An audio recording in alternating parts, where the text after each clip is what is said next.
हमारा वंशावली है, सारे सैयद अरब से हिंदुस्तान में आए। क्यों आए? कि एक खुदा की पूजा हो रही थी यहाँ, इसलिए सारे सैयद यहाँ पे आए। बस ये कि ओम, उसको ओम कहो, खुदा कहो, मोट कहो, लेकिन मान लो कि वो सर्वशक्तिमान है, निराकार है, वो नूर है। अल्लाह ताला कुरान में फरमा है, मैं जमीन आसमान का नूर, जमीन आसमान का नूर।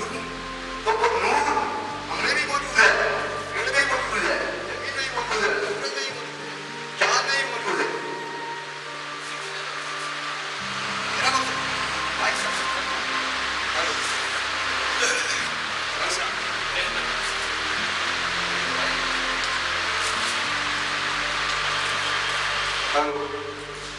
और मैं अफियानी हूँ, मैं वीर नहीं हूँ, मैं मुरीद हूँ।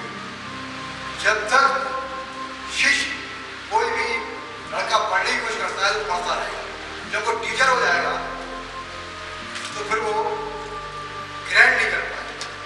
मैं इनसे भी लूँगा, ये भी मेरे गुरु है, यही मेरे गुरु, यही मेरे गुरु है। अगर मैं शिष्य बन के रहूँगा तो मैं इनसे ग्रैंड करूँगा, वो गुरु बन जाऊँगा तो फिर कॉम्पिटिशन चालू हो जाएगा।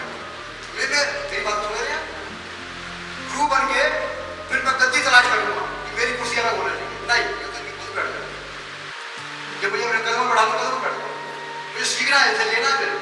मेरे गुरु ने समझाया है, अगर लेना है तो अपने गुरु के सामने आवाज बंद कर लो, निगाह नहीं चाहिए, वो जो कहे सुनो और उस पर अमल करो।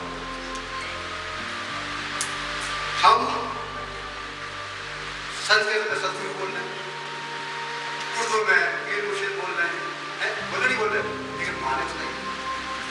बिना सतगुरु के मालिक का रास्ता नहीं है, बिना पीर मुर्शिद के। अब लेकिन सतगुरु कैसा हो? सतगुरु ऐसा हो जो पहले ही ब्रह्म, उसको ब्रह्म ज्ञान प्राप्त हो, उसको पता हो कि मालिक, जब उसको पता कैसे लगेगा? जब उसको ब्रह्म ज्ञान प्राप्त होगा तब उसको पता लगेगा कि ईश्वर मुझसे चाहता है, वो भी पता ही नहीं। ब्रह्म ज्ञान प्राप्त कैसे होता है? जब उसका नूर आपके दिमाग के अंदर प्रवेश होता है, जिसमें अपन बोल रहे हैं कुंडली जागरण, बोले सनातन धर्म के मुताबिक कुंडली जागरण, और इस्लाम के मुताबिक इल्म मिल गया, उसका नूर मिल गया। जब उसका इल्म मिलेगा तो आपकी नजर में कोई गैर नहीं रहेगा, आपकी ये समझ में आ जाएगा कि मेरे खुदा ने पैदा कराया, मेरे खुदा का बंदा, जब मैं इसको प्यार करूंगा सबको मिलेगा।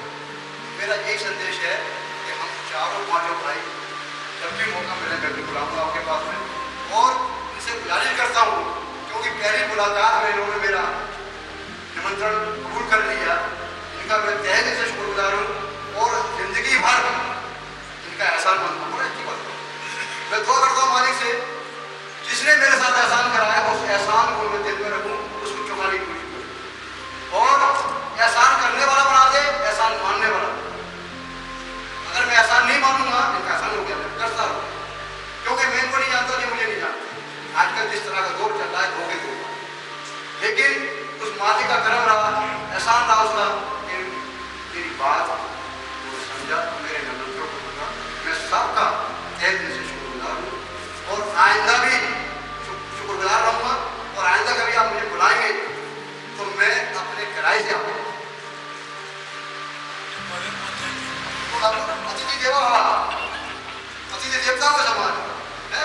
सुन्नत रसूल, मेरे नबी की सुन्नत, हज़रत अली की आदमी, जब चारों खलीफों को काम बढ़ रहे थे तो मेरे दादा हज़रत अली ने मेहमान नवाजी अपने से बनी। जिस सैयद के बाद में दरगुजर नहीं है, मेहमान नवाजी नहीं है, तो सैयद कहने का अधिकार नहीं। जिस ब्राह्मण को ब्रह्म ज्ञान प्राप्त नहीं है उसको ब्राह्मण कहने का कोई अधिकार नहीं। जिस सैयद हमारे सतारी के अल्लाह की मखलूक के अल्लाह से फैसले करवाए, उसका नाम सैयद। सतारी, सैयद हमारे सतारी के। हम फकीर वो है जो अल्लाह की मखलूक के दर्द को अल्लाह से गुजर सारी जिंदगी अपने लिए कुछ ना मांगे, मांगने की नहीं पड़ेगी, कोई मांगने नहीं पड़ेगी। जब आप उसकी मखलूक के लिए रोगे,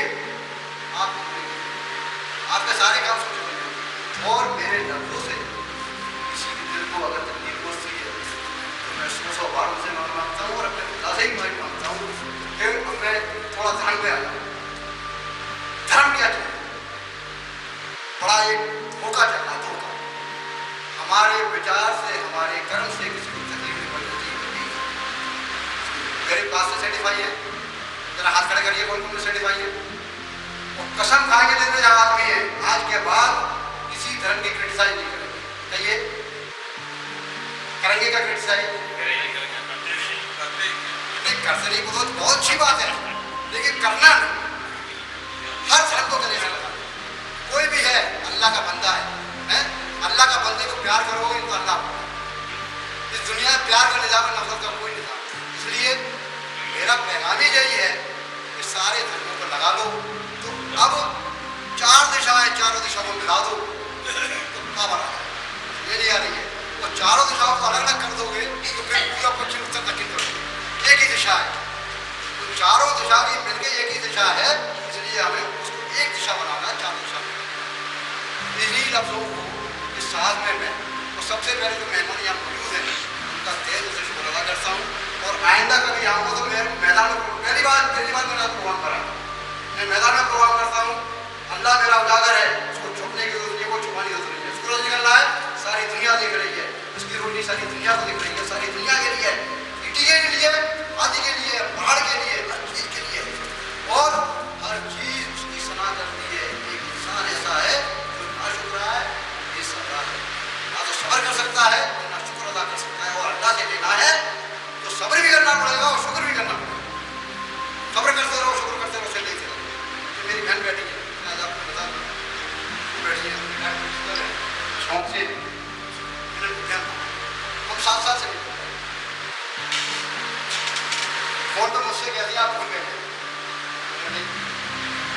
इसलिए नहीं भूला कि जुबान से नहीं कहा मैंने, दिल से कहा आपको मिलना मेरे पास। मुलाकात कैसे हुई वो समझा। मैं टॉप में गया था, खास तौर पर तो लाइब्रेरी देखने गया था कि भाषा समझ के जमाने में हिंदुस्तान का बरकस मैं भी यही बात कर, मैंने हर जगह से पाया लेकिन पाने का सलीका होगा सब देने को तैयार है, सब देने को तैयार है, ये मुझे देने को तैयार है, ये मुझे देने को तैयार है, लेकिन मिलेगा कैसे? कदमों में बैठ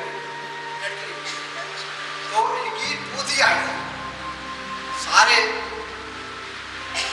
मुसलमान थे, और नाम क्या है? बहुत खूबसूरत बच्चे थे। जब आपके अंदर अल्लाह समा गया और रोम समा गया और गॉड समा गया, वाहिगुरु समा गया, आपकी जुबान को सबको मानना। हकीकत कह रहा हूँ, हकीकत आपकी जुबान अल्लाह की मानना, सब उसमें समा था, सारा सब कुछ उसमें समाया हुआ, लेकिन हम समझ नहीं पा रहे उसको है क्या। आप इंडिया अपनी बच्ची को लेके आए, अपने बच्चे को लेके आए, इनकी बच्ची की शक्ल बयान कर रही थी कि बेटा क्या बात है, तो ऐसा चेहरा होगा। इन्होंने मुझसे बोला कि बाबा इसके रिश्ते आते हैं लेकिन सब ठुकरा के आज मेरी बच्ची के रिश्ते को ठुकराए तो कैसा लगेगा? तकलीफ। तो मैंने क्या करा, मेरे बेटा बहुत जल्दी से रिश्ता बाबा ने मौका दिया है कि मैं इस अवसर पर यहाँ पधारूं, सबके विचार सुनूं।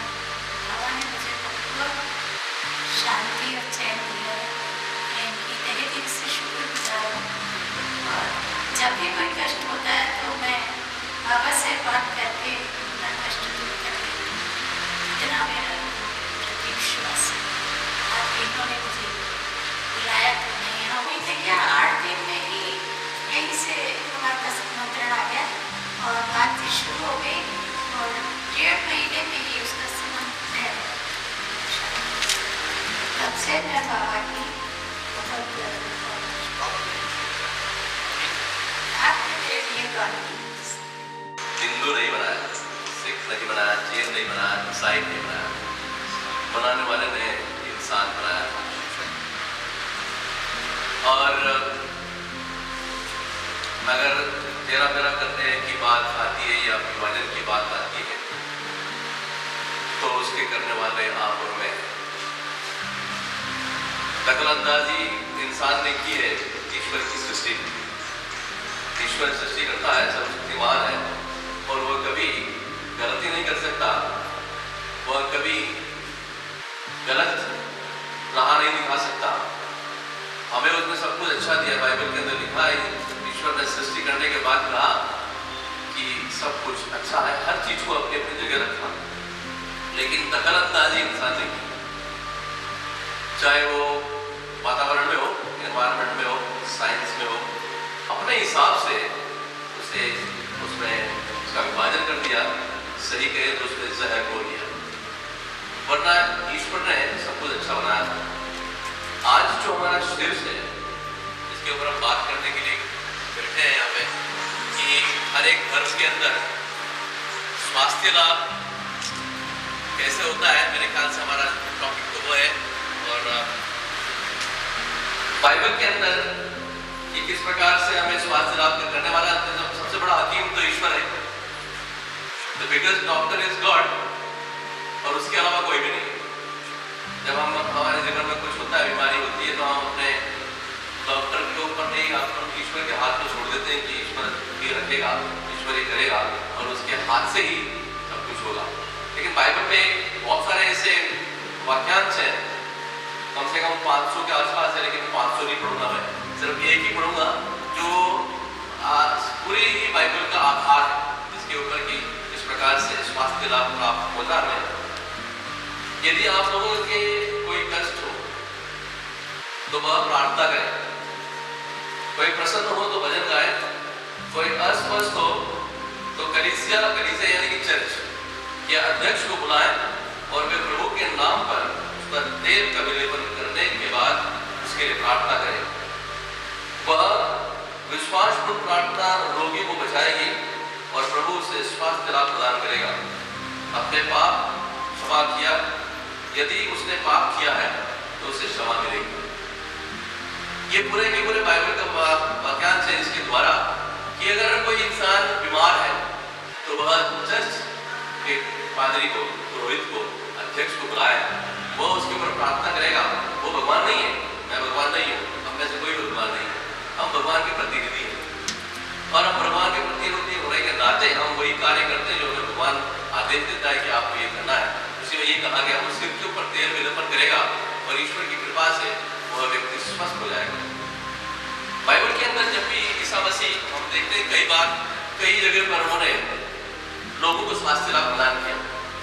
उनका कार्य होता है even known as healing ministry, सबसे बड़ा कार्य उसने वही किया कि लोगों को स्वास्थ्य लाभ। जब भी वो चंगाई प्रदान करता है तो न सिर्फ शारीरिक लेकिन मानसिक और आध्यात्मिक चंगाई प्रदान करता है। बाइबल के अंदर हम जब जोर देते हैं कि ईश्वर का नाम लेने से चंगाई प्रदान होती है, तो होती है।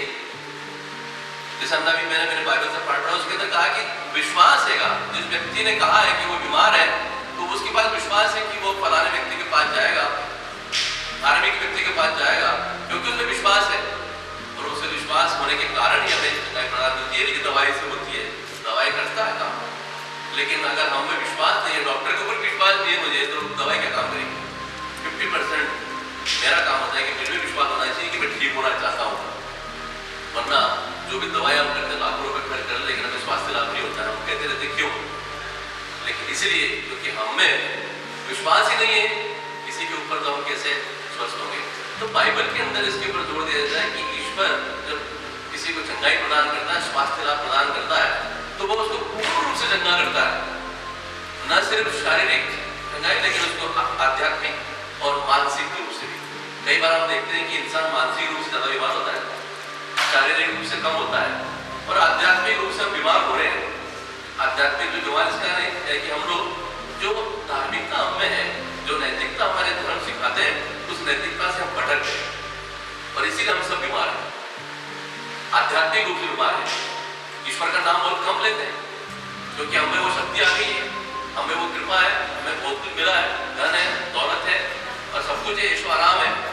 तो ईश्वर को तो हम भूल गए, और जो चीज ईश्वर से ही मिली थी, हम उसके ऊपर ज्यादा आस्था रखते हैं, उसके ऊपर ज्यादा विश्वास करते हैं, और इसीलिए मैं कहूँगा कि हम आध्यात्मिक रूप से बीमार हैं। हमें चाहिए कि हमें चंगाई की आवश्यकता वहां पर